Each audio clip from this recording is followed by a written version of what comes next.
Thank you. Tanmay, I want to start with basics here. Could you help us decipher, help us understand, help us define mental health to begin with? Yeah, first of all, I think to your point about lived experience, that's a good lens through which to approach this construct of mental health. I always, tell people that I tick all the boxes of privilege. I am a cisgender, upper caste, upper class, heterosexual man.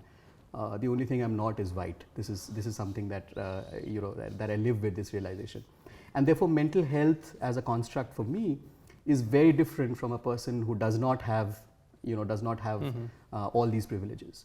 And the reason I allude to this model is because for a very long time mental health has been projected as an exclusively healthcare issue, and that's the legacy of the biomedical model of mental health, which is to say that depression is caused by this serotonin imbalance in your brain, or that there is a chemical disturbance in your sort of neurocircuitry, right? That's the biological model, and the solution to that obviously is medication or therapy or a combination of both. But mental health is really a lot bigger than a healthcare issue. We like to, the user survivor movement, the lived experience movement, calls mental health a biopsychosocial issue. In fact, a lot of psychiatrists and therapists today are also in that corner of looking at mental health as a biopsychosocial issue. So you might have some biological determinants, then you have some psychological determinants, and then you have some social determinants of mental health. I describe mental health colloquially to my readers who do not have access to the language of advocacy. I explain mental health to them as a ping pong match between your biology and your environment.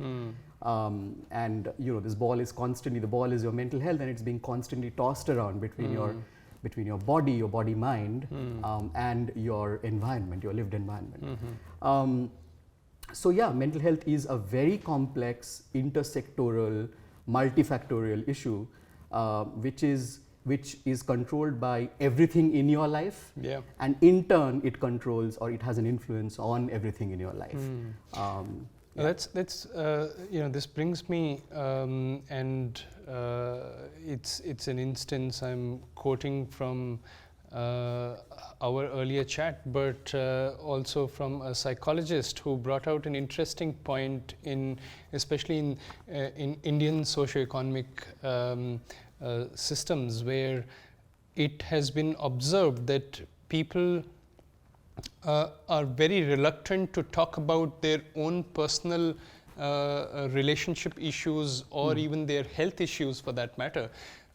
But very quickly they are able to point out an issue from a workplace.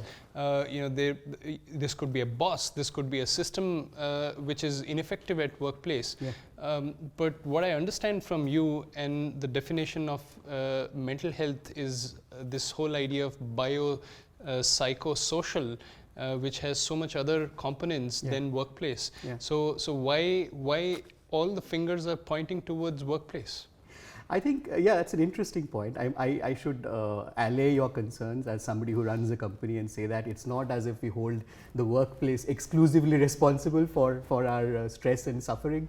I think the interesting thing is that you're absolutely right. I was listening to this Twitter space, and a psychiatrist said this, that in India we actually have cultural sanction almost to talk about the workplace as a source of a lot of our psychological distress.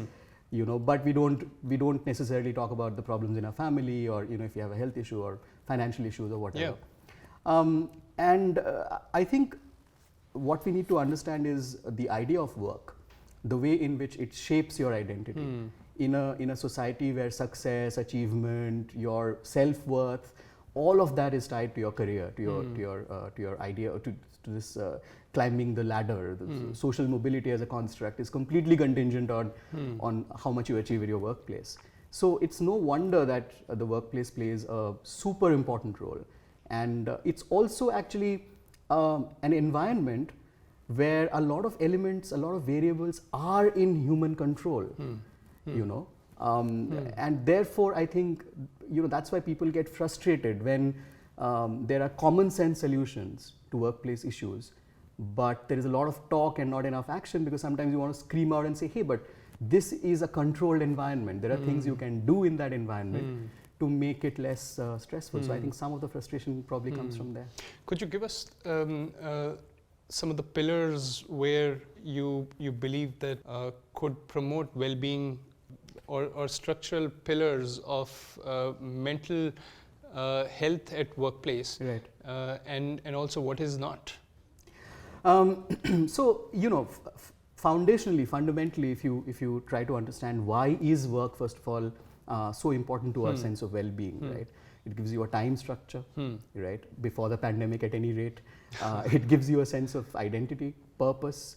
It gives you a regular sort of activity, a structure that helps you sort of bucket your day and feel sort of a sense of belonging. You get a community. It gives you a social context from which to assert yourself.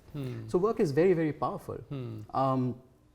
I think the challenge really is that disproportionate amount of attention, especially in the past, I would say, 15 years, 10, 15 years, especially in the business press, in the business media and management material.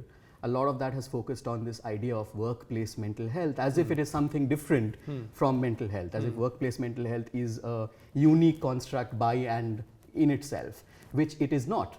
If you ask me, I do not believe there is anything called workplace mental health. It's a redundancy, because you don't expect a human being, when they're entering your office, to cast aside their humanity, and put on a mask, which unfortunately is exactly what happens, which is why there is a splintering, which is why people feel so sort of depersonalized, which is why people feel like we are expected to be somebody that we are not. And that is what really messes up a person's bearings.